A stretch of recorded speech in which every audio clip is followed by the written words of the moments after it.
তো এখানে যে গাছটা দেখতে পাচ্ছেন এটার হাইট মোটামুটি 15 ফিটের মতো হবে, অনেক বড়।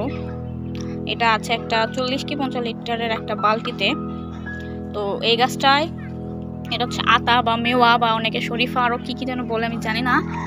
এটা লাল কালার হয়, লাল শরীফা বা লাল আতা এটা। তো এই যে প্রচুর ফলন হয়েছে আলহামদুলিল্লাহ।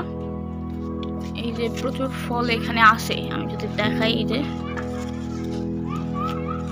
আরও ফল সেট হচ্ছে। এই যে এখানে আবার ফল এখনো সেট হওয়া বাকি আছে, এখনো ফল সেট হচ্ছে এই যে এখানেও। তারপর আরও অনেক ভেতরের দিকে পাতার আড়ালে অনেক ফল আছে, ঠিক আছে। তো এই গাছটার বয়স মোটামুটি 5 বছর।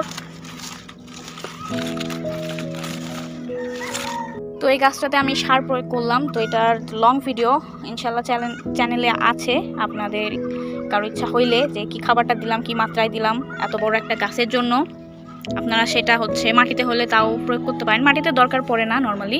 তো এরকম টপের গাছে হইলে সেই হিসাবে তাদের ছোট বড় সেই হিসাব করে নিয়ে দিতে পারেন, সার প্রয়োগ করতে পারেন, তাহলে ফলের সাইজটা বড় হবে ইনশাল্লাহ।